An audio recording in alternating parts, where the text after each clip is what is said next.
Bom dia, na paz do Senhor, amados irmãos. Primeiro dia da semana, dia 21 de julho de 2024. Graças a Deus. A lição que nós vamos estudar, então, nesse momento é a lição de número 3. Já estamos na lição de número 3 e o tema proposto é Ruth e Noemi, entrelaçadas pelo amor. E nós vamos então refletir um pouco sobre essa temática proposta nesse nosso chamado terceiro trimestre do segundo bimestre. Eu acho que não está funcionando o passador de slide, irmão. Me ajuda aí, eu estou pondo para lá, mas acho que não é. Agora é que é para frente mesmo, né? Tá ligado, irmão. Ah não, tá aí, já foi, obrigado, viu, pastor Julinho? Muito bem, meus irmãos, é que mudou, né, e acho que eu estava passando para cá, mas agora é de frente aí, né? O nosso textuário é bem grande, porque o versículo 16 é grande, diz assim, Ruth, capítulo 1, versículo 16.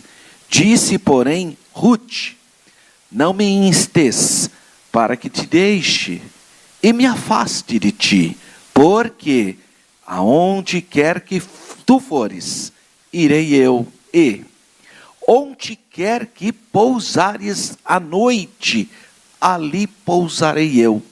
O teu povo é o meu povo, o teu Deus é o meu Deus. Esse é o nosso textuário. E a verdade prática diz que amar uns aos outros, sem nada exigir em troca, evidencia que Deus está em nós, e nos une em relacionamentos fortes e duradouros. Essa é a perspectiva do que nós chamamos de altruísmo, né? Quando você ajuda as pessoas sem pensar em nada em troca. Essa é a percepção da nossa verdade prática.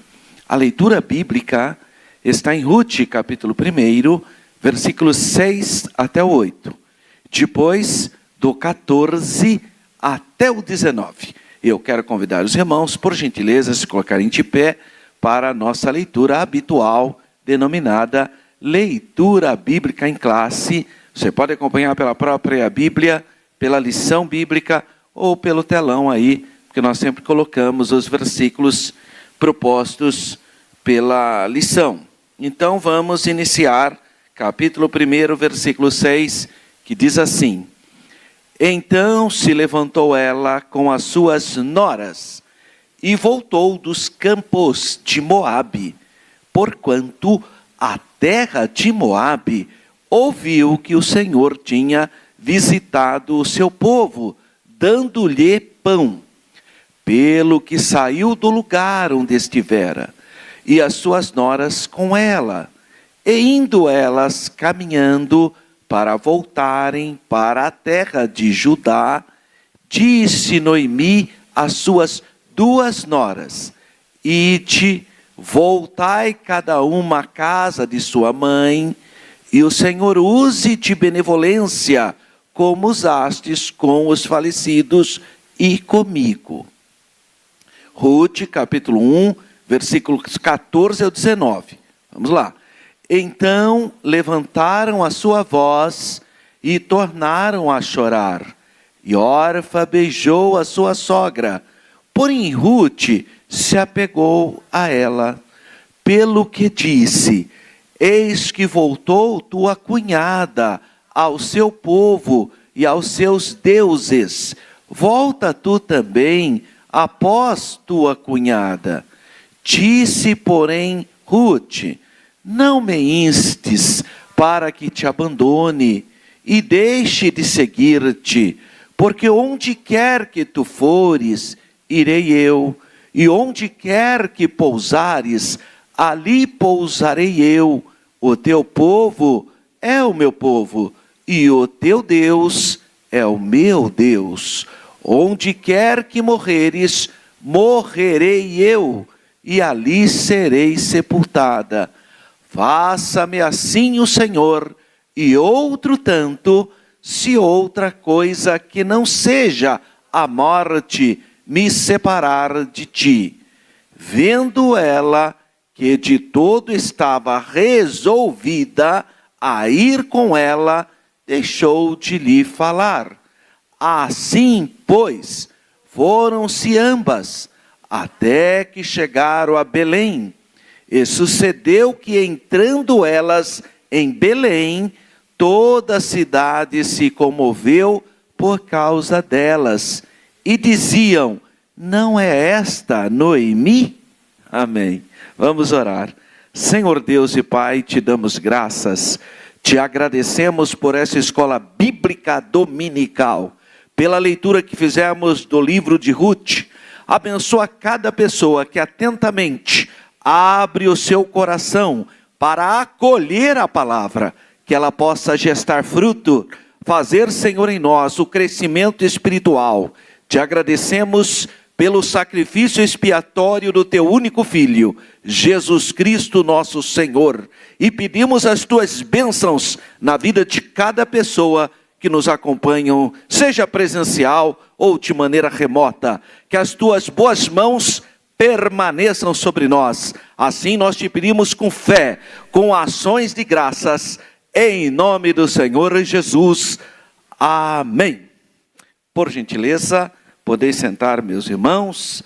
Vamos pensar um pouquinho sobre o nosso texto áureo de Ruth 1, versículo 16, que é o mais conhecido versículo do livro de Ruth. O texto áureo está no capítulo 1 e é uma expressão muito bonita sobre a determinação, a convicção, o foco que a Ruth tem em relação à sua sogra, de acompanhar a sua sogra Noemi. Os versículos 16 e 17 do capítulo 1, provavelmente sejam então os dois versículos mais conhecidos e mais citados durante todos esses anos de história do livro de Ruth. Tanto no Antigo Testamento, citado pelos rabinos, pelos líderes religiosos, como também no mundo cristão. Então esse é um texto muito citado. Quando que a gente cita isso? Muitas vezes no casamento, né? Numa cerimônia de casamento, a gente lembra dessa postura, dessa ideia desse texto, porque o livro de Ruth também, ele, embora seja classificado como um livro histórico, ele tem esse elemento poético. Então tem sido usado nas cerimônias de casamento e fazem parte, inclusive, dos votos matrimoniais, tanto isso no mundo antigo, na cultura judaica, como também nós cristãos. E está também presente, tanto nos estudos teológicos, como também nas perspectivas filosóficas. Então, por isso que esses dois versículos são extremamente conhecidos, tanto na cultura judaica como na cristã. Ruth, ela não consegue separar-se de Noemi. E exatamente essa postura de Noemi, de Ruth em relação a Noemi, é Ruth que quer ficar com a Noemi, levou então uma série de pensamentos. Infelizmente, pessoas carnais, pessoas de ideologias LGBT e mais, sei lá eu que mais, essas pessoas começaram a achar que esse relacionamento era um relacionamento homoafetivo. E muitos desses líderes citam isso. Falam, olha, a Bíblia tem um relacionamento lá homoafetivo. É o caso de Ruth com Noemi. Mas é um engano e um crasso erro histórico, absurdo. Porque o que está ocorrendo ali é uma questão também espiritual. A moabita Ruth se converteu, tornou-se prosélita pelo testemunho da sua sogra.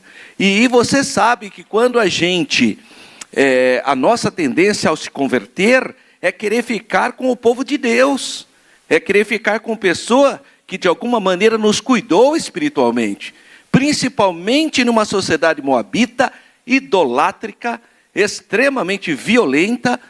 Então, claro que ela se apegou àquela mulher que levou a fé verdadeira para ela, aquela mulher que mostrou que existe um Deus verdadeiro. Por isso que a expressão dela é espiritual. Ela falou: seu Deus será o meu Deus.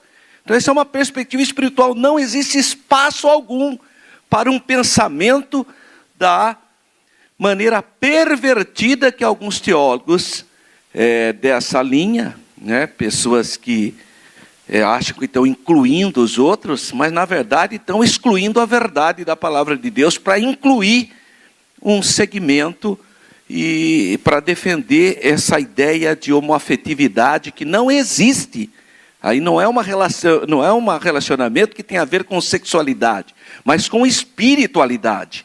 Por isso que eles se enganam grandemente, exageradamente, né? Então esse impulso vinha de dentro da Ruth, de sua própria alma. Por quê? Porque alguma coisa, já no propósito de Deus, é que entra a soberania de Deus, mas a presciência de Deus.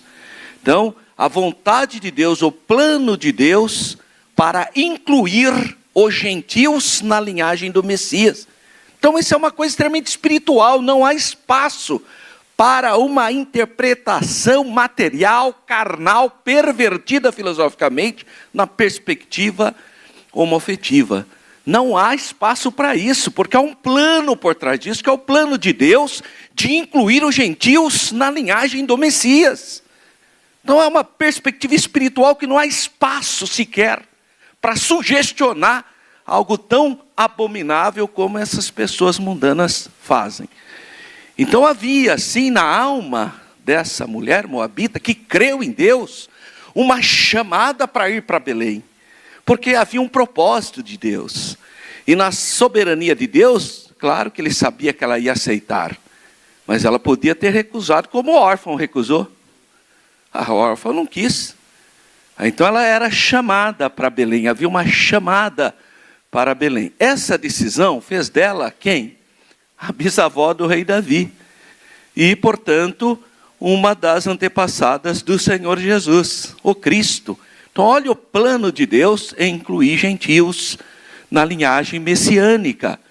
Isso não poderia tornar-se, então, uma realidade se ela tivesse agido como a órfã agiu. Não que a órfã esteja errada.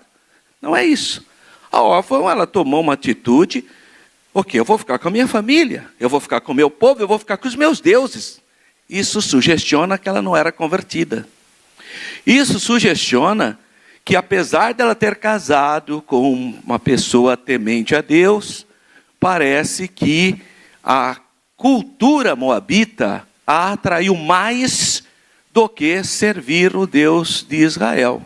Pelo menos é uma sugestão, embora, dentro do contexto, nós entendemos que ela não erra, ela era moabita.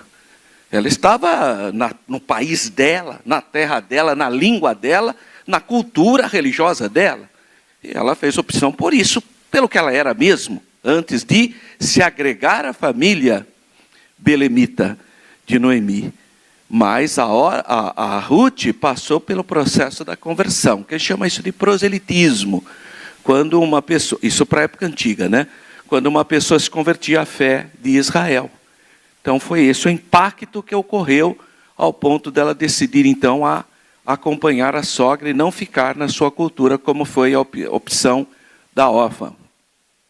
Quais elementos nós podemos observar nessa dedicação total, nessa escolha feita por Ruth? Primeiro, insistências contrárias à chamada, que começava a descortinar-se e tinha de parar imediatamente. Ou seja, a Noemi cria sim obstáculos para que as suas noras fiquem em Moabe, porque elas são moabitas. Então ela cria e insiste, inclusive, para que a Ruth ficasse em Moabe. Que ela fala, né, procura a casa da sua mãe, é o seu povo. E ela vai então desconstruindo esses argumentos.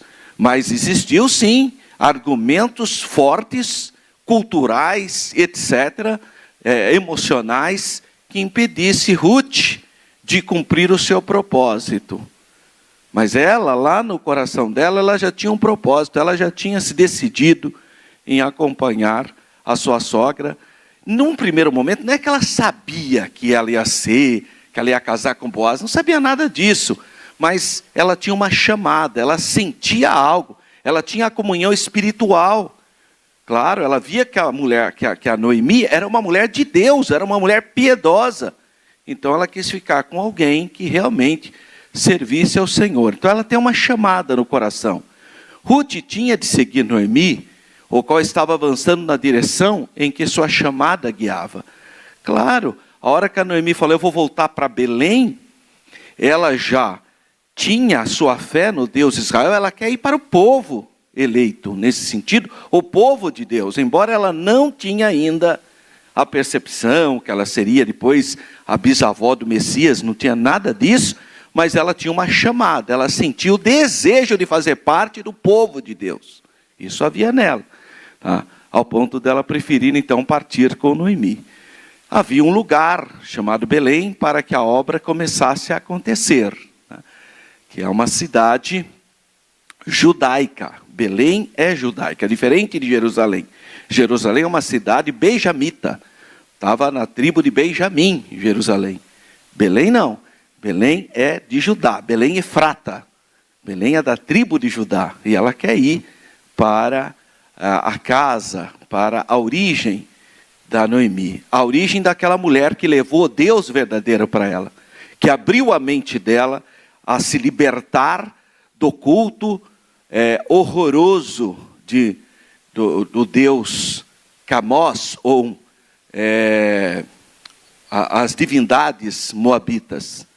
Então, essa libertação, ela quer ir para o povo do Deus verdadeiro. Então, o povo de Noemi seria o povo de Ruth. Ruth queria isso. Ela queria fazer parte do povo de Deus. Agora, como Ruth poderia vir a ser a bisavó de Davi, o rei, se ela não tivesse ido para Belém, se ela não tivesse aceitado a chamada? Então ela estaria excluída. Então tem coisa na vida da gente que a gente precisa orar e buscar a direção de Deus, porque tem coisas boas, mas às vezes você faz a escolha errada. Então tem coisas boas para você, Deus fala com você, você sente o seu coração ardendo, mas você decide de maneira errada, porque a decisão será sua.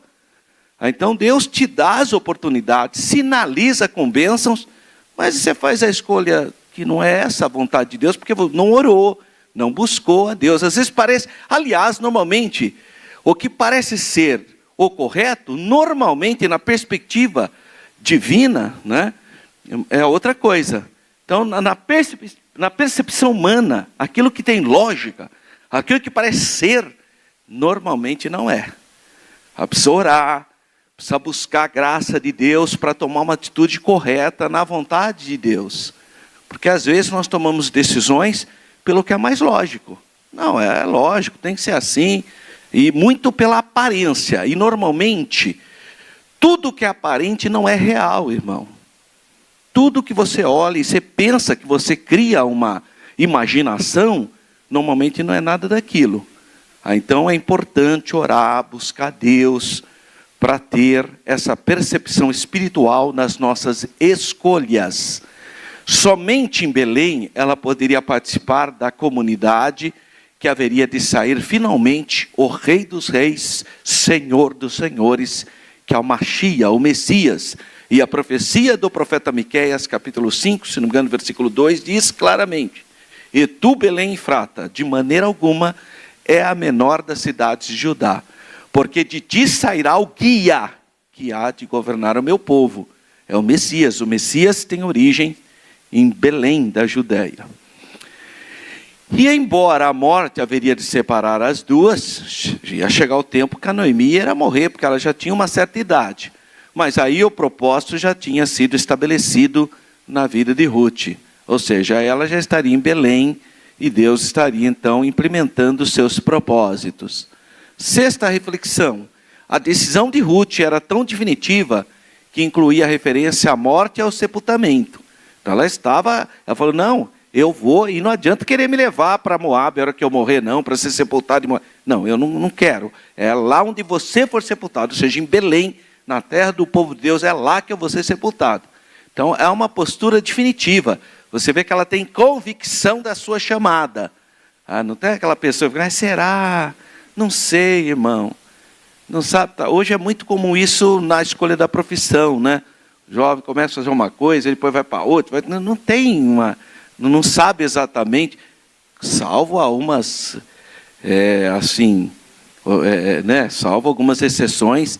Eu, por exemplo, eu percebo, a minha filha faz medicina, mas ela desde pequena, ela gostava disso. A gente já comprou uma caixinha de primeiros socorros, ela cuidava, qualquer machucadinha, ela que vinha fazer, ela gostava, ela gosta, até hoje, é uma vocação. Isso e eu também, eu sempre quis ser professor de história. Sempre li a Bíblia, as histórias da Bíblia, muito livro de história. Eu queria ser professor de história. Tanto é que eu lembro que eu fazia direito, e aí tinha o status, né? Porque foi na época, né? Estou falando século passado. Hoje ninguém vai dar bola para isso, mas na minha época, irmão, fazer direito era uma coisa, né? E quando eu falei que eu ia parar o curso de direito para fazer história, só voltaram a me crucificar, né? Você é maluco, vai deixar a faculdade para fazer história, o que você vai ser? É um historiador que não serve para nada. Então eu fui bastante... Mas é interessante quando você tem uma chamada, né? Quando você quer fazer algo, você sente... É muito interessante essa vocação que está em nós. Mas a postura de Ruth era definitiva. Ela falou, eu vou para Belém. Aonde você morrer, eu morro também. Aonde você for sepultado, eu vou ser sepultado. É uma convicção, é uma fé, uma clareza de tomada de posição extraordinário que nós precisamos ter. Orar, clamar e ter coisas claras, tomar decisões claras para desenvolver todo o nosso potencial. Ela ficaria com a Noemi, de fato, até a morte, né? Lá na cidadezinha de Belém. Ruth invocou o julgamento da parte do Deus de Israel. Fala, se eu não fizer o que eu estou falando, que Deus me puna, né? Ela evoca a ideia do julgamento. Se ela viesse atrair aquela chamada, aquele compromisso, aquela lealdade em relação à sua sogra, que nós temos claro, é lógico que a gente precisa entender que o relacionamento de 3.000 anos atrás, um pouquinho mais, quase 3.500 anos atrás, e não muito distante também, porque que a gente vive uma outra sociedade, nós vivemos uma sociedade do individualismo, então é uma outra percepção nas relações sociais, mas, de fato, a sociedade do Antigo Testamento, quando um filho casava com uma moça, a moça automaticamente virava filha dos pais. E os filhos trabalham em função dos pais. É diferente a nossa percepção, que o filho casa e já muitas vezes não querem saber mais dos pais. Essas sociedades antigas, os filhos, eles têm que ter filhos até para sustentar os pais. É uma outra percepção. É uma outra ideia. Isso houve mais, talvez, na década de 70 no Brasil, né? Que os casais tinham bastante filhos para lavrar a terra, para cuidar para sustentar a família. É uma outra percepção, porque é uma sociedade agrária, são outros valores, são outras ideias. Então, você percebe, às vezes para nós é um exagero, né? Você fala, nossa, que relacionamento de sogra e nora, e para a nossa cultura parece até um exagero. Mas isso para a nossa cultura, não para a realidade socioeconômica e cultural da época. Na verdade, a Noemi está se comportando como filha. Aliás, a Ruth está se comportando como filha de Noemi, que é o correto mesmo, pelo fato de ter casado com o filho dela. Então é uma outra percepção. 7º, assim, e tem mais uma coisa, casava-se e morava tudo junto. Não é como hoje, né? Hoje você tem uma proposta de construção, de apartamento e tanta coisa. A sociedade antiga não tinha o banco lá de desenvolvimento, sabe? Não tinha isso. Então é muito difícil, era o puxadinho basicamente, né? Cria um espacinho maior. Então é uma outra sociedade. E para eles estava tudo bem, né? Porque vivia assim mesmo, não tem muito a ideia nossa hoje dessa privacidade e desse conforto que nós temos. 7º, uma nova fé com o consequente abandono dos antigos caminhos da idolatria, né, tornaria possível com o seu compromisso assumido. Eu colocaria esse item em primeiro. É a fé dela. Ela teve uma experiência assim com Deus, ao ponto que motiva a mudar toda a perspectiva, o que não ocorre com órfã. A órfã não passa por esse processo. Então eu colocaria esse item como basicamente o pilar principal. Ruth não abandonou Noemi, antes continuou a segui-la alegremente, abandonou o seu próprio país. Portanto, embora também nós precisamos entender que não havia essa percepção de nacionalidade. A ideia da nacionalidade é uma coisa moderna. Tá? Pensar que ela era moabita, que nem a bandeirinha do Brasil, que nessa, não tem essa ideia. Ela sabia que era moabita, mas não tem essa percepção de nacionalismo que nós temos, porque a ideia do nacionalismo é uma invenção recentemente na Europa moderna, pós-Revolução Francesa, e depois um pouquinho mais para frente, quando surgem os movimentos nacionais, a partir de 1800, pouquinho depois da Revolução Francesa, 1789, e o nacionalismo é 1840, alguma coisa, começa a despertar a ideia de nação. Sabe, essa ideia de a invenção do brasileiro, por exemplo, que eu já falei isso para vocês, a partir de 1822 se inventa a nacionalidade de ser brasileiro. Isso é uma invenção construída a partir de 1822. O que as pessoas que nasciam no Brasil eram antes de 1822? Português americano. Era isso. Eu sou português, os pais eram portugueses e nasceu na América.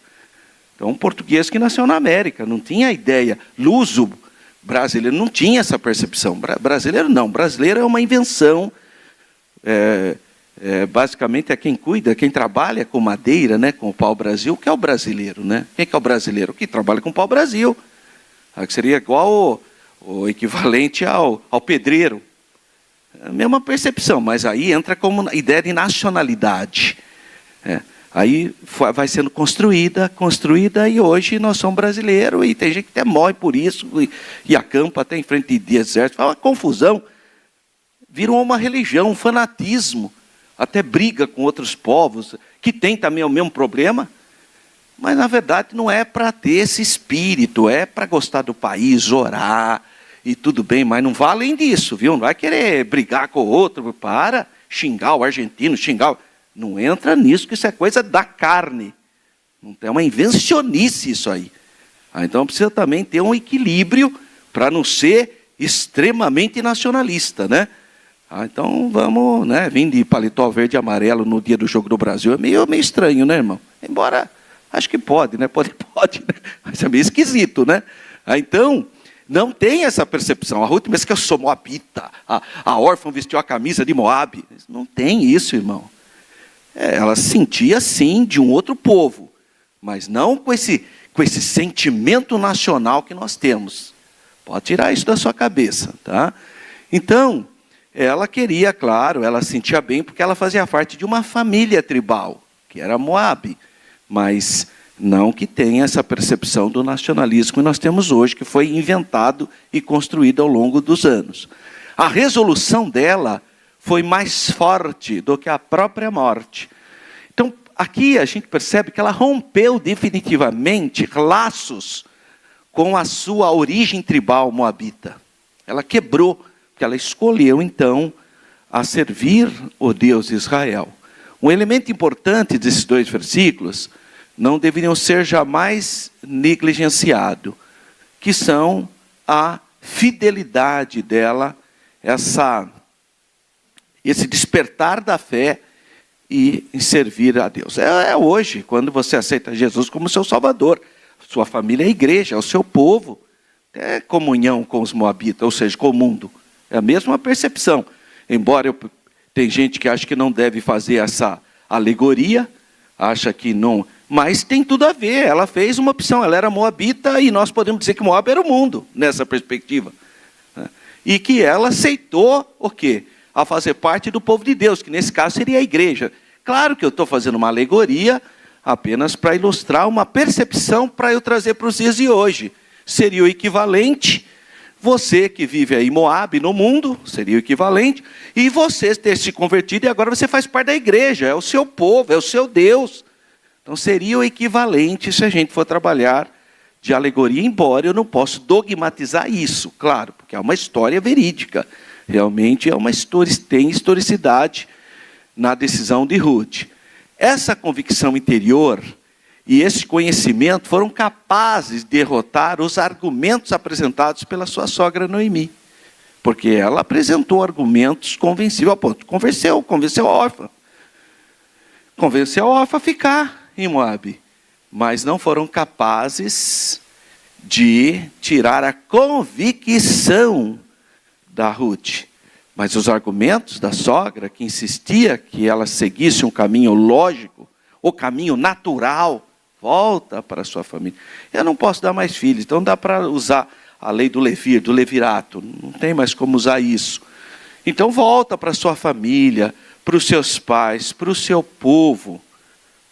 Não, ela não aceitou esses argumentos, que ela considerou argumentos efêmeros, ela tinha sua convicção, e isso, ao meu ponto de vista, a minha análise teológica, histórica, se deve à profunda conversão que ela teve.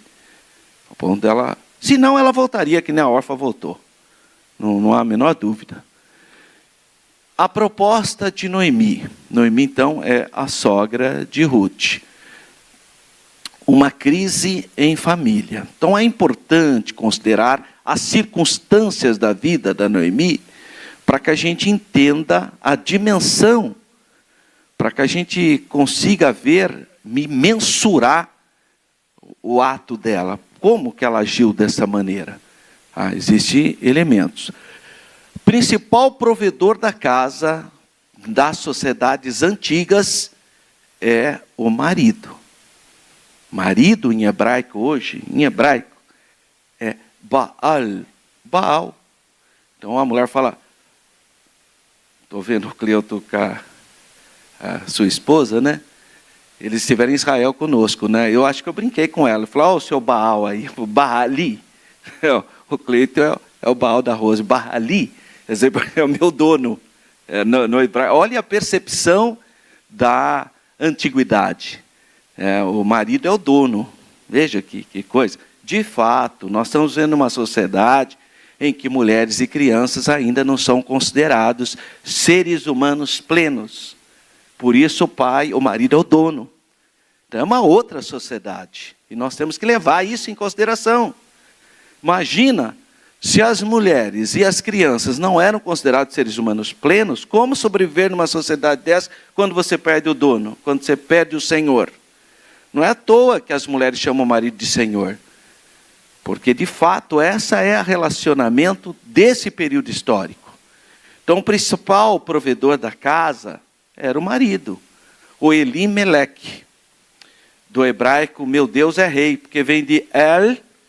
El é Deus na língua hebraica, mas El é uma palavra hebraica genérica. Serve para o Deus de Israel, mas serve para qualquer divindade. Eu posso chamar Baal de El? Posso, Baal era chamado de El. Porque é a palavra Deus. Para eu deixar específico, para eu saber que é o Deus de Israel, eu tinha que falar El Shaddai. Porque é Deus Todo-Poderoso. Aí só pode ser o Deus de Israel. Então a gente, ao invés de usar El, então, por exemplo, você falar Shalom El, paz de Deus, pode ser qualquer divindade. Então, era melhor usar então Shalom Adonai. Porque aí só podia ser o Deus de Israel, que é o nosso paz do Senhor. Com isso eu não estou dizendo que dizer paz do Senhor é superior a dizer paz de Deus. Não é isso. Também não muda nada falar paz de Deus ou paz do Senhor, porque eu imagino que quando você fala para mim paz do Senhor ou paz de Deus, você está se referindo ao Deus de Israel. Óbvio. Mas não em uma sociedade cananeia. Se você falasse Shalom El, podia ser qualquer divindade. Astarote, podia ser Baal, podia ser Marduk, porque todos eram chamados de El. Porque El é a palavra hebraica genérica para Deus. Não tem esse remédio genérico? Serve para... Então é a mesma coisa. Elohim também é a palavra. E, incrivelmente, a Bíblia inicia com o nome genérico de Deus. O primeiro versículo da Bíblia é Bereshit bara Elohim. Elohim é um nome genérico. Não é um nome específico. E o nome do Elimeleque dava certo para qualquer sociedade. Ele podia estar, então, em Moabe, o moabita podia entender que o Camós, que era o deus dos moabitas, fosse esse El aí. Olha lá, El, esse I é meu no hebraico. Eli, meu Deus. E Malach, Malach é rei. Então, Deus é meu rei. É o nome dele, Elimeleque. Ou meu Deus é rei. Tanto faz. Mas esse homem, que era o dono, nesse sentido dessa sociedade tribal antiga, ele morreu. E os filhos, Malom, Quilion, também tiveram mortes prematuras, deixando então as suas esposas moabitas viúvas. É verdade também que a sociedade moabita, que eu trabalhei no meu livro, esse último livro sobre geografia bíblica, eu falo sobre a sociedade moabita, ela tem uma outra percepção da mulher, difere um pouco da percepção do povo de Israel. De qualquer maneira, essas mulheres moabitas, tanto a Ruth como a Orfã, elas ficaram viúvas. Então, considerando a expressão que os nomes tinham na antiguidade, que também são importantes, hoje você fala, qual é seu nome? Meu nome é Romeu. O que significa? Nem sei, ou se sabe também, só sei que chama Romeu, irmão Romeu chama Romeu. Na antiguidade, não. Na antiguidade, eles tentavam associar o nome ao caráter da pessoa, a um acontecimento extraordinário. Tinha sentido. Aliás, os nomes do Antigo Testamento têm significados. É diferente da nossa sociedade hoje, que o nome é porque os pais gostam do som ou da maneira que se escreve. Isso é um gosto dos pais. Não tem... Aliás, nome na percepção ocidental não tem significado nenhum. Não adianta a pessoa que chegou para mim e falou, você sabe, porque tem muito acidente na Via Anguera? É a bobagem que vem aí. Não, por quê? Porque as pessoas correm muito? Não, porque a Anguera, na língua hebraica, ali na língua indígena, tupi-guarani, a Anguera significa diabo velho. Sim, e daí? Então, por isso que tem muita acidente. É ruim, né? Eu falei, nossa, então o estado do Espírito Santo deve ser uma bênção, né, irmão? Porque com esse nome, Espírito Santo, deve ser uma coisa, não deveria nem ter crime lá, né, com esse nome. Está vendo que o nome no Brasil não tem significado nenhum. Para de bobagem, irmão. De fato, na língua indígena, porque a língua nossa, na nossa língua portuguesa, os nomes de locais, animais e frutas no Brasil são todos indígenas, com raríssima exceção. Quase tudo indígena. As cidades no Brasil, quase tudo indígena. Inclusive Indaiatuba. Viu, irmã Rosa? Não vem disfarçando, não. Jundiaí, né? Tudo indígena. Piracicaba. Só deu uns nominhos, só para vocês terem uma ideia. Nome de pássaros, nome de peixes, nome de plantas, quase tudo indígena. Então nós temos mais coisa indígena na nossa língua que você não tem nem noção. Você fala mais tupi-guarani do que português, se for ver bem. Tanta coisa que tem de línguas indígenas no nosso... E isso é natural, porque eram os nativos, né, os povos autóctones que ficavam aqui. E além, depois, da sobrecarga cultural vinda da África pelos negros africanos, que contribuíram para a construção do povo brasileiro. Mas nomes para nós não têm significado, com raríssimas exceções. Poucas pessoas sabem o significado do seu nome. Se eu fizer uma pesquisa aqui, poucas pessoas saberão dizer o significado do seu nome. Que para nós não tem significado. É o meu nome. Eu não sei, é isso que eles dirão. Mas tem uma história. Todo nome tem uma história. E quem sabe são os pais, né? Os pais vão colocar o nome de acordo com alguma coisa, tem algum motivo para ter trabalhado essa ideia. Mas na antiguidade bíblica, os nomes têm significado. É diferente. Tá?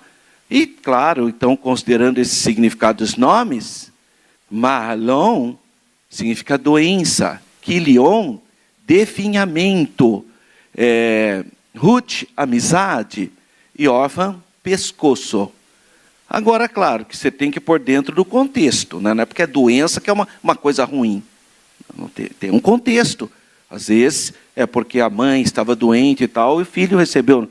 Não é porque a criança vai ser doente, não é isso. Então precisa saber sempre o porquê, o contexto de cada circunstância. Então, considerando isso, a expressão que os nomes tinham no Antigo Testamento ou na Antiguidade, é bastante provável que o Malom e o Quilion não tivessem boas condições de saúde desde o nascimento. Então, isso aí é uma inferência. Ele pegou, por isso que eu já falei antes, que não é porque o nome... Por exemplo, podia ser algum antepassado, uma homenagem a um antepassado e usou. Então, isso aí é uma inferência, uma possibilidade que o autor usou na lição. O Malom e o Quilion tinham algum tipo de enfermidade genética herdada do Elimelec. Tá, mas isso é uma inferência. Eu não posso afirmar e dizer que é por causa disso, porque tem gente que gosta de pregar, né? Aí na hora da pregação já impõe, porque, aleluia, o Malom, o nome significa doença, porque ele era doente. Porque, não, menos, né? Isso é uma possibilidade e, portanto, é uma inferência, não é uma questão de doutrina. A vida de Noemi aparece como feliz ou agradável. Agora, ela vai transformar o próprio nome dela em amarga, Mara. Agora, ela faz isso porque, de fato, a vida dela era uma vida abençoada. Maridos, filhos, casados, tal. E, de repente, ela perdeu tudo. Então, nesse sentido de uma vida cotidiana natural ou regular, vira uma tragédia. Então, claro que ela muda para amarga. Aí sim a gente consegue entender. Mas essa ideia de também ficar querendo pegar os nomes do Antigo Testamento e ficar querendo descobrir o que aconteceu, tem hora que a própria Bíblia fala. Agora, quando a Bíblia não fala, é melhor você ficar quieto, né? Para você depois não estar falando uma bobagem aí, que tudo isso significa, porque tem irmão que gosta de significado, né? Vê significado em tudo, e normalmente são alegorias. Não necessariamente aquilo pode ser pensado daquela maneira. 1.2, tirando força da fraqueza. Todas as pessoas, inclusive nós, estamos sujeitos a dias ruins. Jesus falou, basta cada dia o seu mal, né? No sentido das preocupações, do estresse, das dificuldades que nós, peregrinos nessa terra, temos. Mas a diferença é como que você responde a essa situação. E aí eu já disse isso, e parece que há uma contraposição na minha fala, uma contradição. Quando eu digo assim, o problema não é o problema. O problema é como você lida com o problema. E aí parece que é uma coisa meio confusa, né? Por isso que eu falei tanto problema e tem muita gente que não consegue entender o que eu estou querendo dizer. Estou dizendo, então vou falar de uma maneira mais fácil. Aonde que está o problema? A resposta que você dá aos desafios que você enfrenta na vida. Aí está o problema. Porque se você não tiver direção de Deus, se você não tiver sabedoria, só irão aumentar as tragédias e as dificuldades. Então nós precisamos da graça de Deus para darmos respostas adequadas aos desafios. Por quê? Porque nós teremos aflições nesse mundo. Isso faz parte da nossa humanidade. O profeta Isaías fala que da ponta do cabelo até a planta do pé, nós somos maculados pelo pecado. Então, claro que isso tem consequências. Agora, como que você vai lidar com esses desafios? Que você pode ter uma vida equilibrada ou desequilibrada. Tá?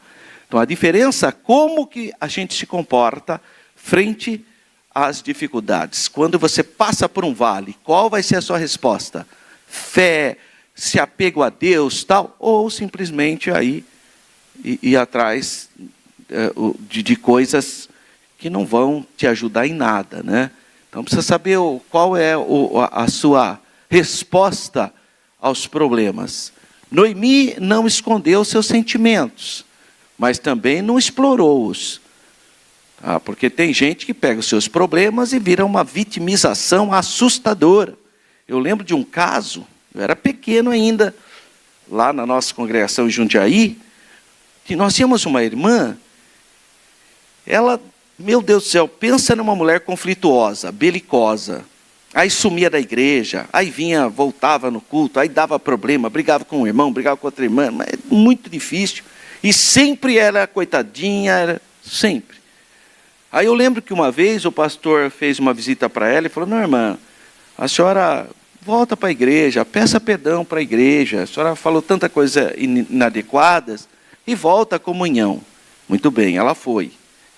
Aí ela foi pedir perdão, irmão, mas ela se vitimizou de tal maneira que eu comecei a pensar, eu era pequeno ainda, fiquei pensando, falei, nossa, daqui a pouco é a igreja que vai ter que pedir perdão para ela, vai ser inverter o negócio, de tanta vitimização. Então não é isso, ela perdeu, ela teve perdas extraordinárias, né? Perdas assim, que abala a sua estrutura de vida. Mas ela não entrou nesse caminho de vitimização, de autopiedade ou de autocomiseração. Não, isso não, embora ela não escondeu as suas perdas.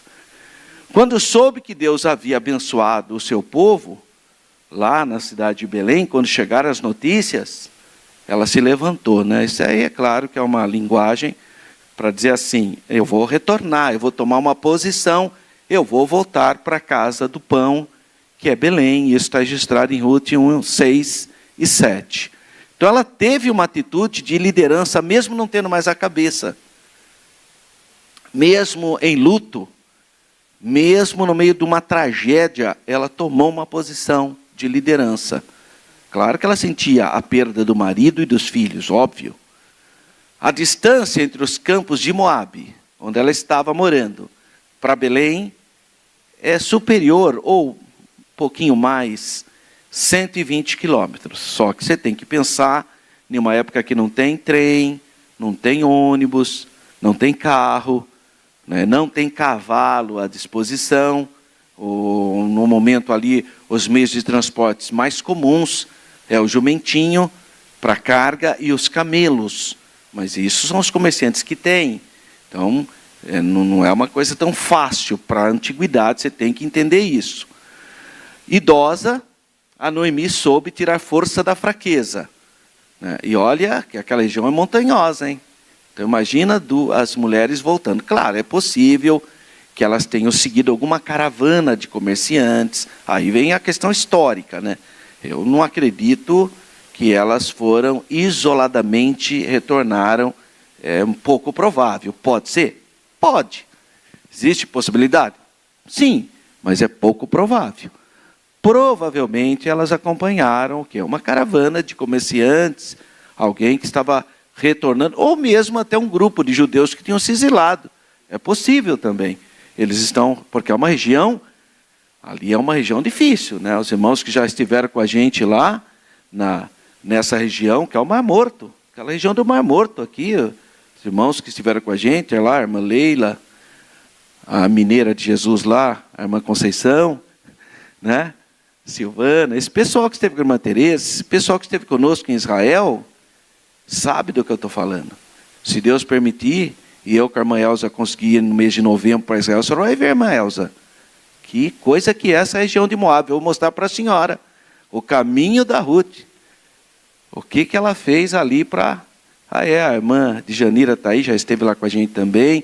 Tem vários irmãos que nos acompanharam lá. E conseguem entender, a região do Mar Morto. Uma região muito hostil para duas mulheres. Muita vulnerabilidade, considerando que a mulher ainda não era nem um ser humano pleno. Olha quanta dificuldade que nós estamos observando. Por isso que ele cita aqui, Hebreus 11:34, porque mostra o que é a fé, né? Como a fé faz com que as pessoas, então, tomem atitudes extraordinárias. Até o pastor ontem, pregando aqui para os jovens, fala isso, né? Ele disse exatamente isso, que pela lógica você não faz nada, mas pela fé, né, crendo que Deus vai suprir e vai entrar com providência, é que você toma atitudes. Se tivesse entregado ao seu sentimento, jamais, é verdade. Se ela fosse considerar o contexto social, histórico, jamais ela voltaria para Belém. Uma coisa ela vir com o marido e 2 filhos para Moabe. Outra coisa ela ir sem nada para Belém. São situações muito díspares, muito diferentes. Os problemas da vida não podem paralisar as nossas ações. Sabe, aquela pessoa, estou com muito problema. Não, esses problemas não podem deixar de você correr atrás dos seus sonhos, lutar pela sua chamada, exercer fé e vencer os obstáculos. Não podem. E 1.3, sem manipulação emocional. Então, Ruth e Orfa decidiram prontamente, num primeiro momento, seguir a sogra. Mas, tão logo começaram, então, a viajar, a Noemi falou, olha, vocês não precisam ficar comigo. Lembra a ideia da posse, né? Não, vocês podem retornar para casa. Aí tem uma expressão aí que chama atenção. Ali está falando casa dos pais, mas ali fala casa da sua mãe. Então, é um outro indicativo da sociedade moabita, talvez ser matriarcal. Mas é apenas uma possibilidade. Tá? Não dá para a gente afirmar, obviamente, categoricamente isso. Mesmo com a idade bem avançada, a Noemi pensou primeiro em suas noras. Claro, falou, peraí, isso não tem sentido. Você vai ter que sustentar uma mulher idosa. Não tem lógica. Então, já que é para sustentar uma pessoa idosa, sustenta sua mãe. Sustenta seus pais, né? De volta, então, às suas origens, Ruth e Orfa poderiam casar novamente. Elas eram novas ainda. Na sociedade moabita, elas podiam se inserir e construir famílias. Então, havia um futuro para Orfa e para Ruth, mas não para Noemi. E a Noemi assumiu sua condição pessoal, sem apelar aos sentimentos das noras. Ela não usa de manipulação muito comum, né? Tem um autor, um escritor, que em um certo momento ele disse que a maneira que as mães manipulam os filhos tem mais poder do que uma bomba atômica. A mãe é assim, ela fala para você, fala para a mãe, eu quero fazer tal coisa.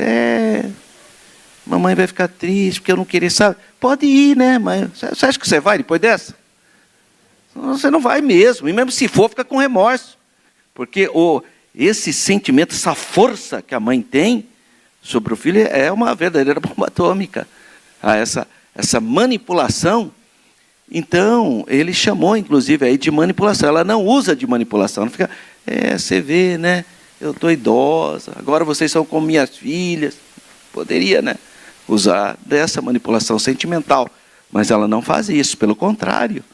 Ela incentiva para que as suas noras sejam independentes e construam novas vidas. Esse tipo de conduta é fundamental para construir o quê? Relacionamentos saudáveis. Que tipo de conduta? A verdade, a sinceridade, a realidade. Tudo que é feito sobre mentira, sobre engano, uma hora rui. É uma questão de tempo. Não adianta. Aquele presidente Kennedy que falou, né, que você pode enganar muito tempo a todos, tal. Aí chega uma história que não dá para enganar todo mundo em todo o tempo. Você consegue enganar alguns, tal.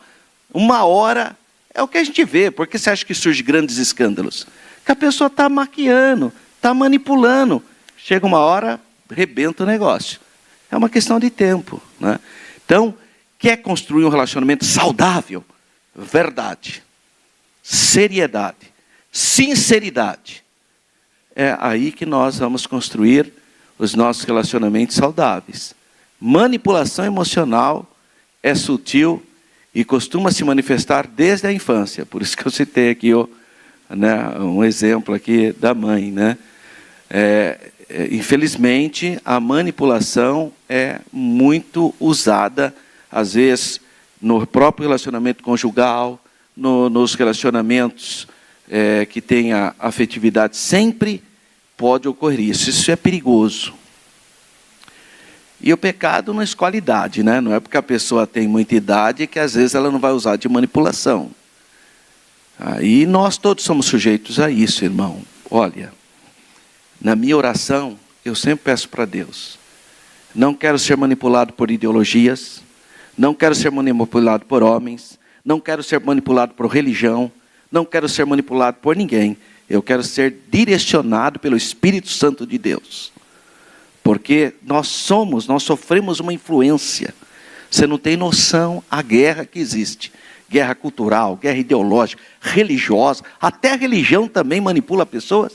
É terrível o negócio. Nós temos que pedir graça para Deus. Eu vejo, hoje tem muitas igrejas aí atraindo as pessoas iludidas, irmãos. Tem igrejas hoje que não são nem pentecostais. E crentes pentecostais são iludidos em outras denominações. Porque é bonitinha, porque é moderninha. Manipulação religiosa. Existe igreja hoje que está pagando. Aliás, os maiores talentos que saem da Assembleia de Deus são comprados por outras denominações. São comprados. Pagos, cash. Vem aqui, seu maestro da minha igreja, que eu te pago. Está assim, irmão. O mundo está assim. Então, eu não quero manipulação na minha vida. Vamos orar para o Espírito Santo nos guiar e não sermos manipulados, nem por religião, nem por religiosos, nem por políticos, nem por ideólogos, mas ser governado pelo Espírito Santo, ser governado pelo Rei dos Reis e Senhor dos Senhores. Não permita ser manipulado, irmão. Não faça isso. Às vezes a pessoa sai da presença de Deus, porque foi manipulado religiosamente. Com razão você vai sofrer. Isso não é maldição, é o que Paulo falou. Se aceitares outro Jesus, com razão sofrereis. Precisa tomar cuidado, irmão, porque hoje o mundo está assim. Tá? Essa é a relação do mundo. E o pecado não escolhe idade. Pessoas emocional e espiritualmente sadias não são manipuladoras. Pessoas bem não vai te manipular, não vai querer te comprar, vai querer te seduzir. Não precisa disso. Pessoas sadias. Pessoas que não são sadias é o modo operante dele, te comprar, você ficar na mão dela. 2, a convicção amorosa. 2.1, uma amizade provada e aprovada. Órfã amava Noemi. Não pensa que a órfã não amava a Noemi, a sogra, claro que amava. Mas seu sentimento e força moral não tinham fortalezas, não tinha estrutura, não tinha colunas que ancorassem para ela ficar. E aí, para mim, a coluna principal é a questão de conversão mesmo. Chorando, ela abraçou Noemi, mas voltou para o seu povo. Ela gostava de Noemi, não estou dizendo que ela não gostava, mas o povo dela foi, o chamado da vida, da família dela foi mais forte. Ruth, porém, se apegou a Noemi. E aqui que eu disse para vocês, talvez nessa perspectiva a ideia é de uma liderança espiritual, né? E a liderança espiritual tem que ser saudável. Porque se você apegar a uma liderança espiritual não saudável, com razão sofrereis de novo. Tem muita gente que, eu amo o pastor Beltrano, e aí dá um problema, aí pronto, perde a fé. Então precisa tomar cuidado, ter discernimento. A firmeza e o altruísmo da Noemi, novamente se revelam aqui nesse contexto, como uma mulher que conduziu Ruth a ter uma experiência com Deus. Ela insiste, então, como uma mulher sóbria, experimentada, ela falou, não, é melhor você voltar para a sua família, para o seu povo. Então, como a sua cunhada fez a escolha racional, correta, mas a atitude de Noemi extraiu o que havia no mais íntimo de Ruth. Aí que ela faz a convicção dela. Exatamente, é nesse momento de provação que ela exprime, então, a sua convicção de estar junto com a sua sogra e, claro, a declaração de fé ao Deus de Israel, que, ao meu ver, é a chave para entender a postura da Ruth. Onde quer que tu fores, que você, minha sogra, me levou a conhecer o Deus verdadeiro. Se hoje eu tenho essa percepção de fé, porque Deus usou você para eu compreender de onde Deus me tirou. Então, onde quer que tu fores, eu vou. Porque eu sei que você é uma mulher de Deus. Se resolver ir para o Egito, eu vou também. Porque eu sei que você é uma mulher de fé. Onde quer que pousares à noite, eu estou lá também. A noite tem muitos sentidos. Claro que aqui é uma literalidade. Mas talvez ele esteja falando de provações e dificuldade. Onde ali pousarei eu. O teu povo, porque ela é moabita. Então, o teu povo, o povo de Israel, é o meu povo. Porque houve conversão já. O teu Deus, o Deus de Israel, é o meu Deus. Esse final, que ao meu entender, é esse texto final. O teu Deus é o meu Deus. Essa é a base da decisão da Ruth. Ela teve um encontro profundo com Deus. As verdadeiras amizades resistem às mais intensas provações, dificuldades. 2.2, amizade na adversidade. A convicção amorosa de Ruth nos surpreende. Por quê? Provérbios 17 diz assim: o amigo ama em todos os momentos e torna-se um irmão na adversidade, na luta. Ruth estava disposta a enfrentar todas as dificuldades. Ora, só da sogra dizer que quer voltar, ela podia falar, meu Deus, 120 quilômetros, ninguém merece, né? A gente podia já ter raciocinado rápido, esperta, né? Meu Deus do céu, eu nunca saí de Moab. Agora eu vou para o exterior? Claro que não tem essa percepção, pelo amor de Deus, eu estou aqui floreando o negócio, ela não tem essa ideia, vou viajar para o exterior. Isso é coisa aqui de vocês que viram e mexem, vão para os Estados Unidos, essas coisas é de vocês, não tem essa percepção, né? Vou para o exterior fazer compra. Não tem. Ela falou, o quê? Eu vou sair daqui, da minha língua, vou andar, vou passar por esse deserto. Então tem tantos elementos que desestimulam a Ruth, a órfã, por isso que a gente nem condena a órfã, porque tem tantos problemas. Mas ela queria enfrentar. Ela falou, não, eu vou, a minha sogra é viúva e é idosa, eu vou estar com ela.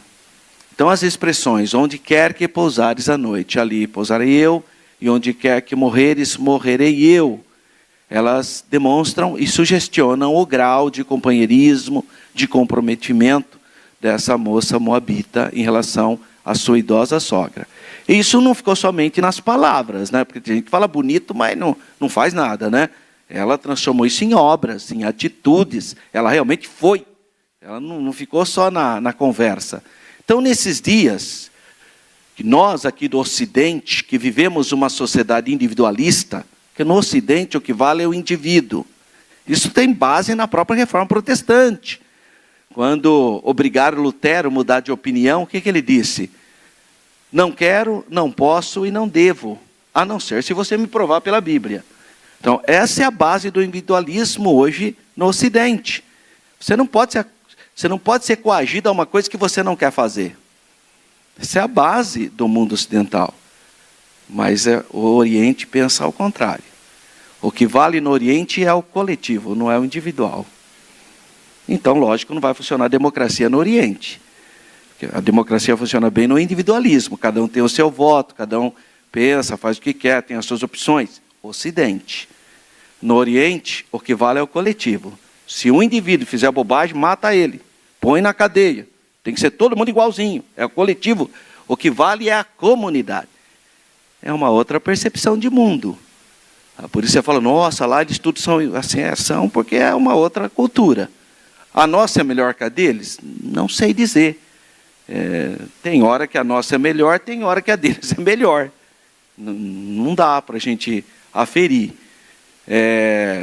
Eu prefiro a nossa, a liberdade que nós temos, né? Nesses dias de tanto individualismo, qual tem sido o nosso nível de relacionamentos? Porque a tendência do Ocidente é as pessoas se afastarem.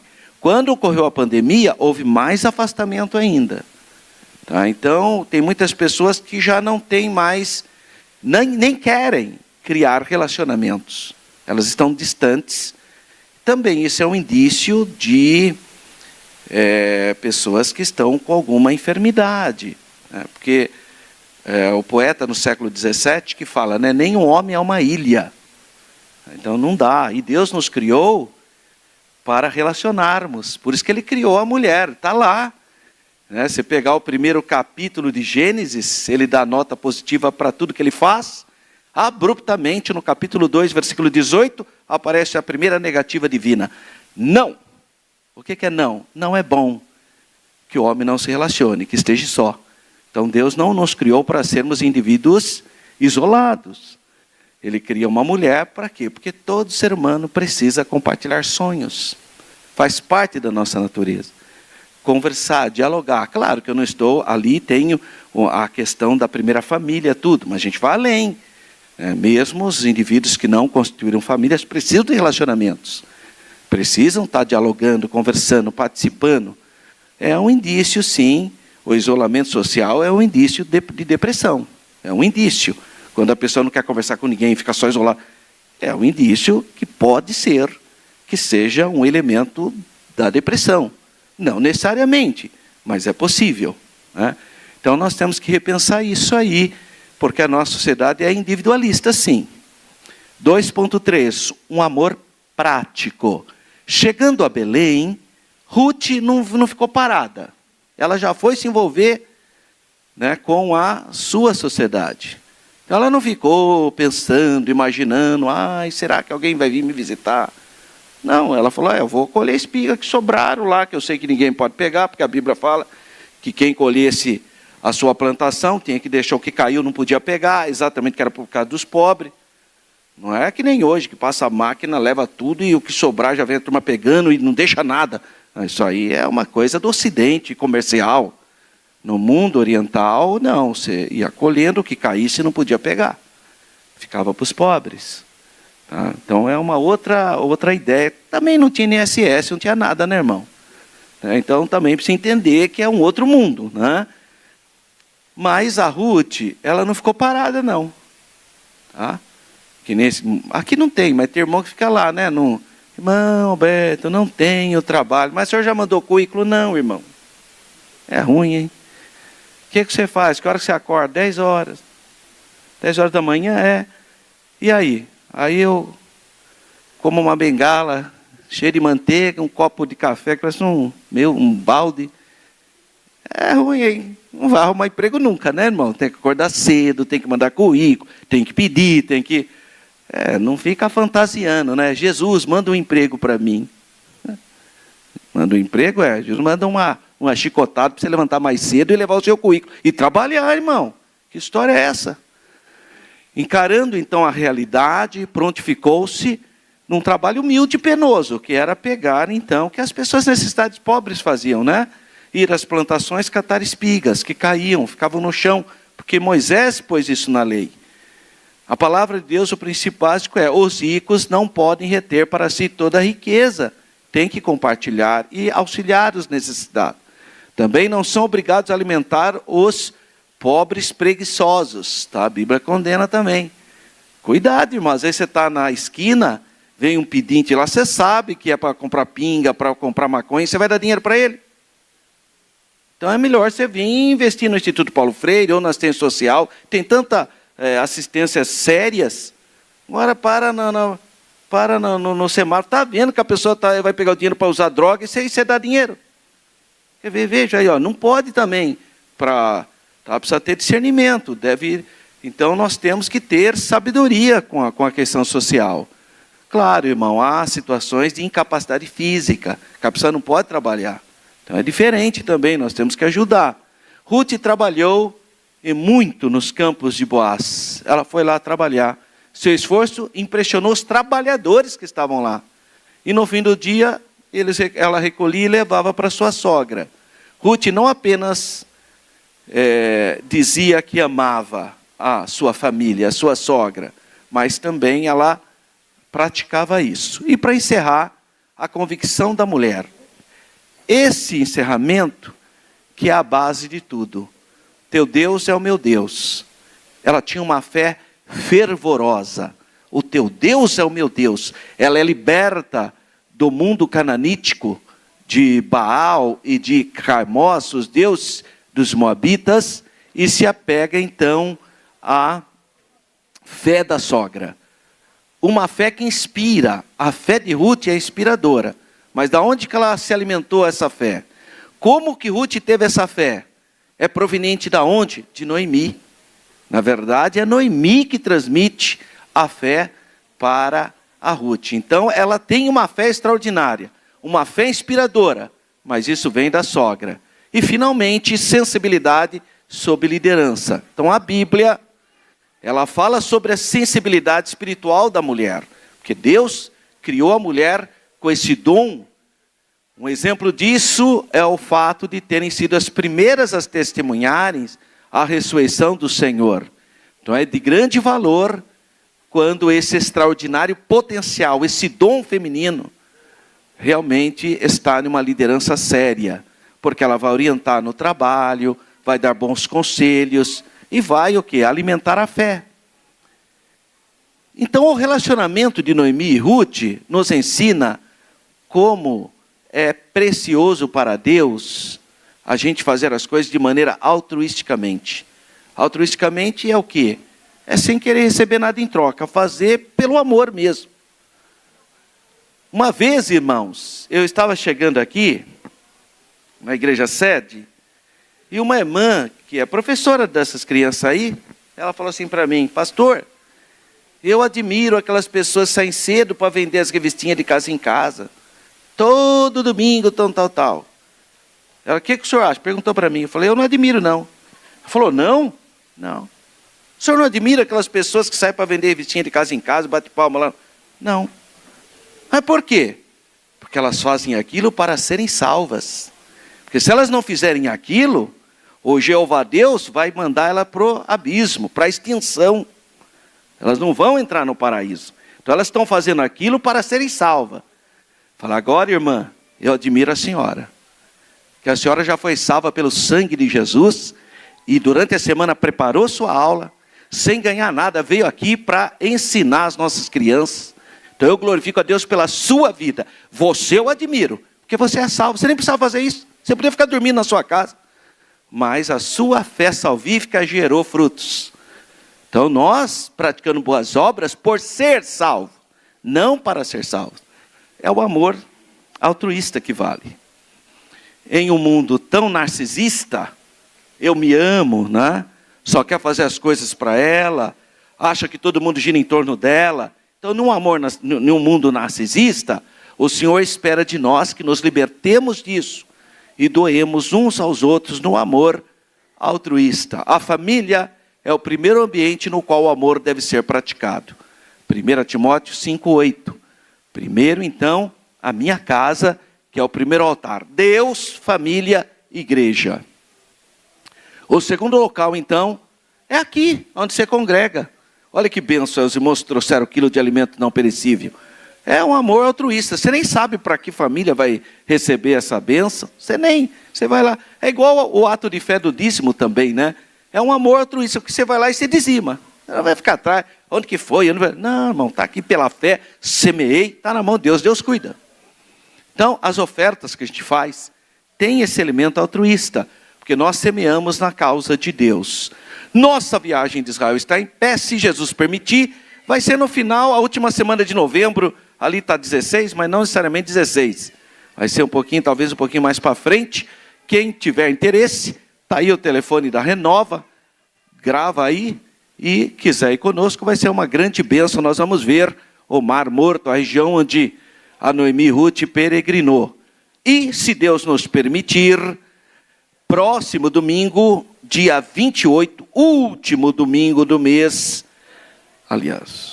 último domingo do mês de julho, lição 4, o encontro de Ruth com Boaz. Que Deus abençoe os irmãos, que vocês tenham uma semana de vitória, de bênção, de prosperidade, que você tome decisões com convicção, com fé, colocando-se no centro da vontade de Deus. Amém.